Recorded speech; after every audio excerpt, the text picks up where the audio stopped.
So I wanted to talk a little bit about just some things that are kind of going on with a lot of I'm going to say light workers, but but I think humanity's all going through it, but to varying degrees. It's there's a bit of a fatigue happening where a lot of people that are processing a lot of the light codes that are coming in are feeling it and having really deep sleeps or long sleeps or they're unable to sleep because they're too buzzy.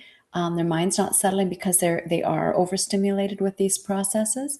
Um, there's the thing with our body upgrading with all these light codes. It's information that is restructuring our consciousness. So there's a lot of things that our physicality is going through, but also we have mental processing and mental programming that's being restructured. So it's an exhausting process. But I wanted to really emphasize the importance of trusting it, trusting your process, and trusting that we are code. Every person is coded for ascension, and it's whether they're allowing it and whether they choose it. I mean, that's all. We've all got free will, right? And to the degree you're kind of fighting it. So when you wake up and let's say you're a little tired or you had a insomnia or something because you are overstimulated, rather than attach a story to it, um, what you want to do is allow the energy to move through you in as graceful a way, trusting that process by giving yourself, and I always say, a new point of attraction in a timeline where things really work out great. So if you can see this all as, ooh, I wonder what the new process, what I'm going to be feeling like at the end of all these upgrades and expansions and enlightened and empowered kind of processes, that sort of thing, right? And if you can play there in your mind rather than attach a story to the fatigue or to the insomnia or whatever's showing up in your body, if because the lagging and the there is going to be, and they call them ascension symptoms, but the better we can let go of them and just kind of again have this new point of attraction, that we are steering the currency towards, instead of the stories of, oh, what does insomnia mean? And all of a sudden it's getting your fear. And then you've got energy going there and going over here and getting all these backstories and, medical conditions and all that sort of thing. So we can pick a lot of different, I'm going to say, spheres of influence, and they each have a point of attraction. And then our currency can go to them.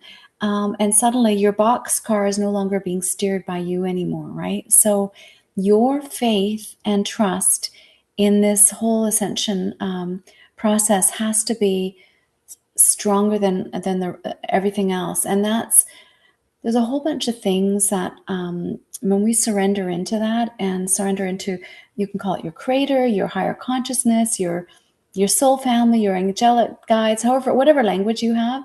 And if you can trust them, because maybe you're having a hard time trusting the human version of yourself, because the human version is the one that is putting up the resistance, which is why the ascension isn't maybe going as smooth for some people as it could be, right?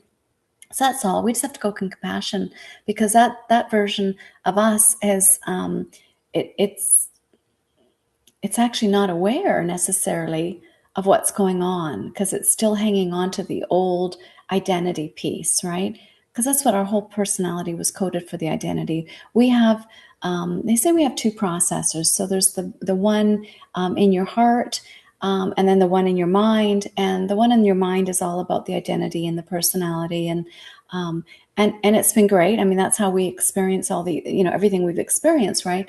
But that inner one is now coming back online, and this one's going to start serving this one. And so that shift and transformation, it has to happen, but it's going to be a little bit scary. So it's going to be pretty easy to find, more fear-based kind of stories, more, and that confirmation bias of our consciousness that wants to look for evidence to support it, to go, see, this isn't healthy, or blah blah blah, whatever the story is, it's going to start creating there. So when you start pulling in some stories that are starting to make you go into fear, it doesn't mean ignore medical conditions, that and that's not what what I'm saying if it's presenting in an obvious way. But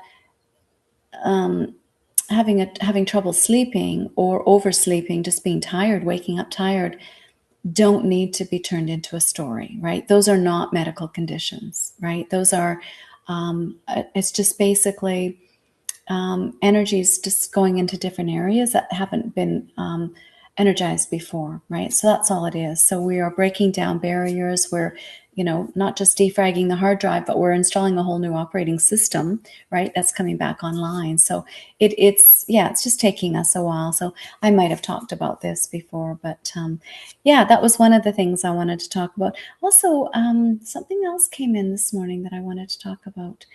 And it was, it was about discernment. And it was, because there's a lot of things right now with the different religions about, the false light and the, how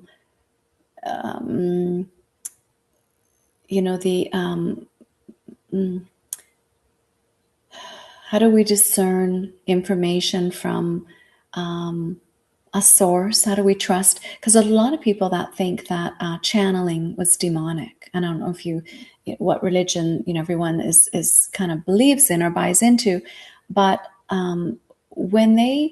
what happened with consciousnesses at the time, it was much easier to condemn and a whole group of processes that the people that condemned it didn't understand than to have to go in and do the inner work, because it's very complex, understanding which teachers, which processes were of the light and which ones weren't, right? So it became easier to paint everything with a wide brush, and very self-serving, because basically it served the religions to say, these are all false. We're the only ones that are, come to us and we'll give you the real truth, right? But the truth is, your discernment, there's no difference. If you hand your power over to the church, let's say, and they become your middleman, and everything they say you have to accept as truth, right? It's no difference than it was over here with the channelers, right? Whenever you give somebody outside of yourself this power to spin the stories, right? And that's me as well, right? Anybody who's telling you how to spin a story, if there's a disempowerment piece to that, that's where you have to. And even if the words don't sound disempowering, feel into your body. Your body knows whether it's feeling spacious in this energy, right, or or not. And if you're going into contraction, there's something in there, and it doesn't matter where it is, what religious system it is, or a non-religious system, right?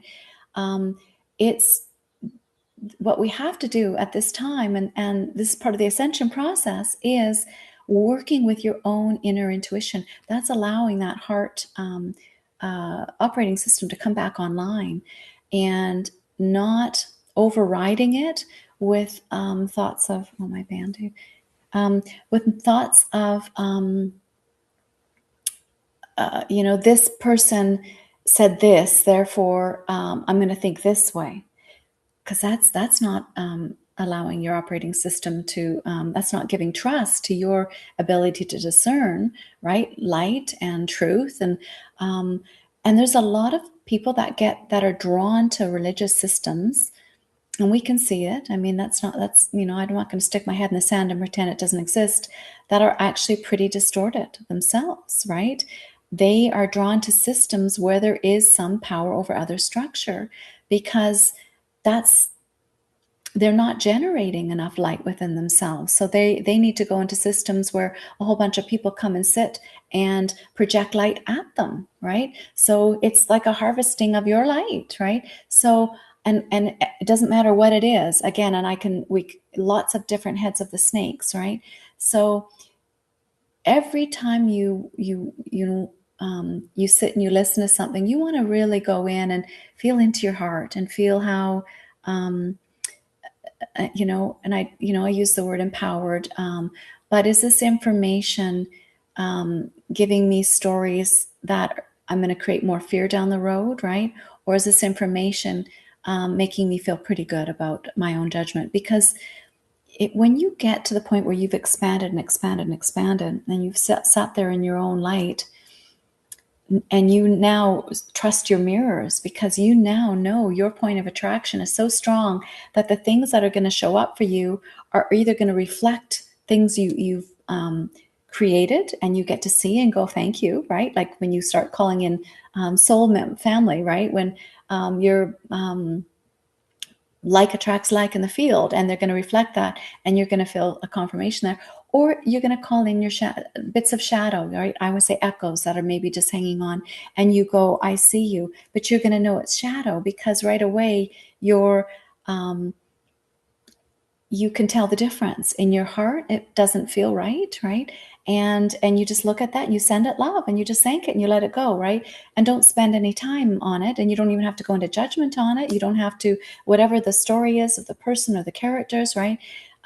But what you're doing is you're gathering stories that basically are shaping up your ascension story. This is, and I've talked about this before, where it's this is you writing your script, your recipe for how you are ascending. And it's always that inner, it's an inside job, right? It's that inner to outer. The outer world is lagging behind.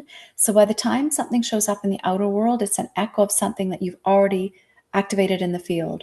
So, but we don't know if it was all in this lifetime. So see it, right? And send it love, but choose again. If it's not a story where you go, do I want that in my new timeline that I'm creating over here, this new point of attraction where everyone is living in peace, and we're supportive of each other, and there's a harmony there, there's a creativity and imagination and passion and joy, and people are fulfilled, and they're kind, and they're abundant, and there's no shortage or lack, because these are mental constructs. It's an we know that this is, everything is energy, and so we don't need to pinch it all off and to allot it anywhere, or to buy into the structures that say that there's you need to be monitored, you need to be measured, or you need to be in fear over here, or we need to give you permissions over here. These outer world stories that have a control aspect to them, they're just coming up to be seen, right? And again, heads of the snakes, just see them, the whole the carbon stuff, the thing is that, are we on a timeline? Is that new timeline that you're creating, that new earth, is it a timeline where the earth's in trouble? Or is it a timeline where the earth is healthy and balanced, and it's the Garden of Eden, right? So do I need to be, have my footprint measured, right? Or are we good, right? So now I'm not saying that these echoes right now that are showing up didn't serve a purpose, because maybe those creators that are those of us that can imagine and dream in the new world are can see these pressures, these structures of the limitation of what they're trying to impose on the people, the restrictions are helping us dream in this new free space over here in the new earth, right? So they all serve. That's the thing, is I've had to come full circle back on a lot of those stories where I went into a lot of resistance around them, where I went, oh, hell no, kind of thing, right? I wasn't going to give up my freedom and my sovereignty to any of these outer structures. But the thing is, they are, again, the more you expand out your consciousness and you start owning the mirrors and the reflections out there, and it's a house of mirrors, right? If you start, looking and paying attention to them, you know that you can either align to that timeline or not, and allow the new one that you're going to keep redirecting and steering all the energy currency to go there. But you have to call it out of these stories, right? That these stories where you had old permissions, and they don't even have to be in this lifetime, because those are just power over other stories, right? So those narratives, I mean, gosh, you can see them in the Bible. You can see them, any history book, right? There's lots of them there, right? So they're just playing out in modern day themes, right? So that's what we have to understand is before we get too bent out of shape over the modern day stories, and even though they look like they're brand new structures of limitation being put on people, they're just the new currents coming up to be seen in different ways, because we are literally pulling all the threads apart, right? That whole system had to be unraveled. So send it your I see you, right? And I know that you served, right? And thank you. And I know I can see where I'm not free over here, but I'm going to call back my energy and do it through whatever energy practice you have. And I'm guessing that most people are going to be meditators that are going to find my channel, I think. But if you're not, meditation's just it's an inward prayer. It's not praying to this elusive man in the sky. It's praying to that spark of the creator in you. It's fine. It's through your heart, right? That's the heart coherence, right? And that same, made in his image, right? And the Bible has a whole bunch of metaphorical kind of references, but it's all created at the level of consciousness of that time, using the metaphors from their stories that they had, right? So it's all scripted for the people then. It's lost context now, though, for us. We don't need those level of scripts. We don't need the bumper lanes that they put on for the people at the time. Thou shalt not kill, and not coveting thy neighbor, I don't know, thy neighbor's wife or something, or thou shalt not steal. I can't remember all the commandments. But what they were for, though, as you think about this, is any society that needed those to be put in clearly didn't have the consciousness we do now. So we can look through that lens to the whole Bible, right? Even though language looked pretty complex back then, when I read some of it, and these and thys and thous, and it was pretty convoluted. So these were the people that were channeling the information at the time, and they were channeling it, right? So that's why condemning channels is kind of a weird, it's part of the whole distortion. That's the part I have a hard time with. It's so hypocritical. But anyways, so what they were channeling, though, these were beings that were probably more enlightened for their time. So that's why the books actually had the staying power, right? Because they were pulling in higher conscious information, but it still had to be presented through their I'm going to say their identity piece, their filters for their society, right? Because we have a common field. I always say it's that consensus collective field, that one database that we're all existing, that we're all operating through and sharing, right? But nowadays, what we're doing is we're tapping into this higher grid of consciousness, this higher bandwidth. And you can, it goes by a lot of different language, right? That, that Christed consciousness, if you want to use, or fifth dimension, but it's more multidimensional even than that, right? So the more of us that are tapping into that, we don't need the old structures, right? And that's what's being released and let go. So you, as the creator, you are tapping into your creator consciousness, right? As an expression of the one, right? That created the many. You get to choose, because we were given this beautiful free will, right? And yes, you had codes, which were, some people will say that's determinism or fate or that sort of thing. No, those are the codes you were given, that if you do nothing with them, people can probably read your field, read your aura, read your iridology, your palmistry, your numerology, all that kind of stuff. They could give you readings, your astrology, and get a pretty good picture of your personality, right? And your your this identity, right? That you're playing in right now, this character that you are. But the new human, the evolved human, didn't need those bumper lanes, did not need those structures. And the more you expand up and up and up, suddenly, and I've said this, you're filling out the seats at your table, and you've got every archetype, right? You've got every sign of the zodiac, right? You've got all the disciples, you've got all the goddesses, you've got all the ascended masters. They're all at your table. I mean, you might have your specific guides, your Council of 12, but then they have their Council of 12. And all of a sudden you're at your 144,000. That's your expanded state, right? And we're all there, right? And when we can go into that state, you no longer need those limited stories. You no longer have to go damn somebody for channeling, right? Because somebody in a lower story didn't have the discernment to understand the false light and the real light and all that kind of stuff, right? And so it was easier to condemn everybody, right?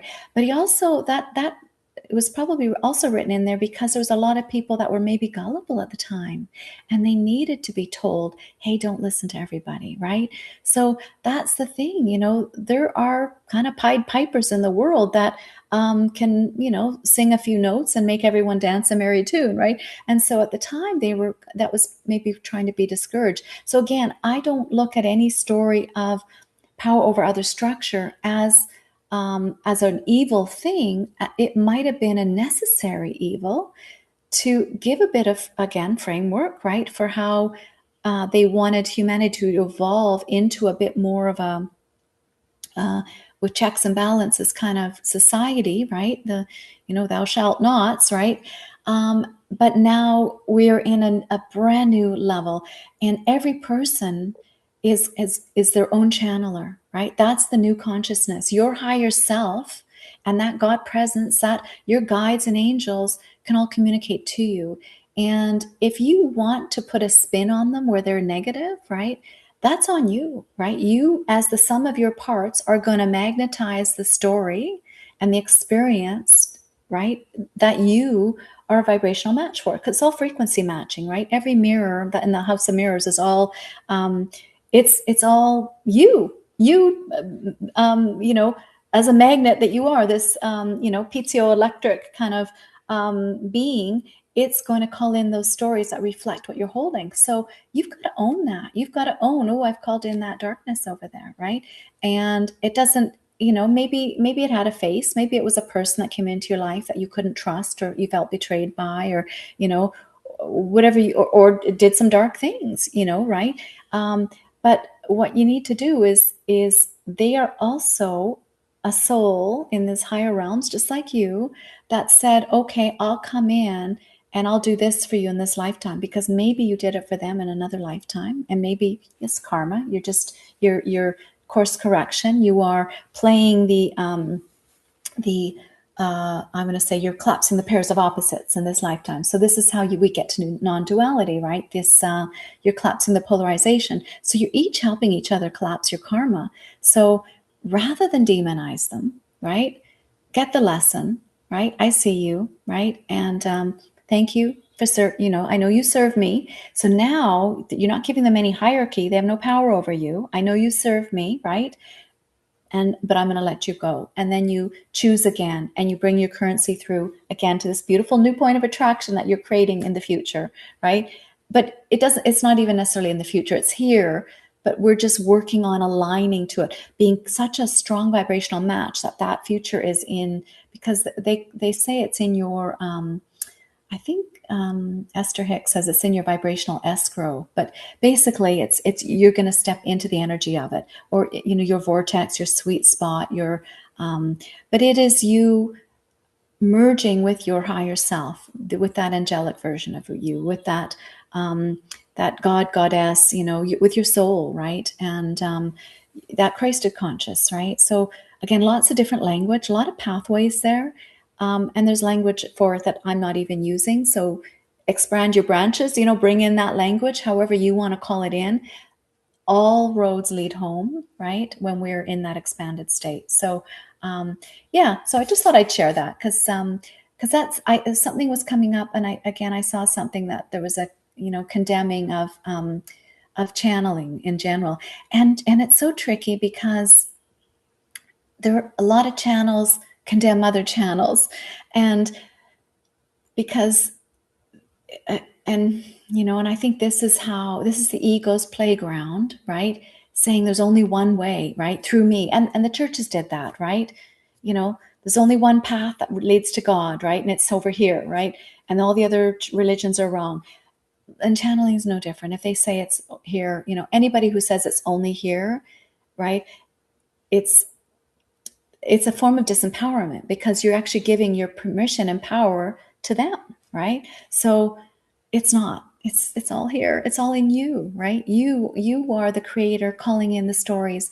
And if I suspect, if you're sitting in front of me, it's because you also, like me, know that we are co-creating together. And so we're just mirroring for each other where we're free, what permissions we've given ourselves. So my language might be just a reiteration of something you've already thought. We've already thought, I'm participating in this, and I'm not a victim, right? And but I'm just going to choose again. If things aren't showing up in an ideal way, I choose again. Just feel it inside, and then feel the energy as if it's here, right? And then you wonder, you get up and you move throughout your life, and you just wonder, like in this new version of me, I wonder what things are going to show up like, or I wonder, like, I play with a lot of different I wonders, right? And because I want to be in that place where I'm training my personality to let go of expectations. I'm training my personality to take a back seat, and to this little girl, this that divine being that they say, I think Christ in the Bible, it talks about being like your an inner child to get into the kingdom of heaven. And I get what that means. It's because the adult wants control. The adult wants to steer, and it wants to give permissions. This is good, this isn't, that kind of thing, right? Because we've got a lot of programs. The little child doesn't, right? She's just going to run along the path and go, oh, what's under here? Oh, what's over here? What's over here? Let's look at, and then just get there, right? Right. So that's the thing, is we want to be like our inner children, and play and make it fun, get curious, ask a lot of questions. The questions are going to send those feelers out. I call them your little librarians, but it's basically your Akashic record tendrils, we'll say, those strings, those we're going to vibrate the quantum entangled pieces of you to different parts that are going to help you find those answers to those questions. So, and that's part of your expansion, right? So when you sit in a place of, you've got your dogma and your story and your book and the Bible, whatever it is that you believe in, whatever religious system it is, and you say, this is the real one, you're not asking questions, and you're not available for this next version of it, right? And, which is way bigger than what those original stories were written around, because they didn't have the consciousness we have. So you want to ask the questions, right? You want to be available for the new stories, and the gifts of the new stories. And so anyways, thank you for listening. Thank you for showing up, and for all of us, actually, because every one of you that shows up in this way is, again, part of creating that new earth out here. So sending you love. Thank you.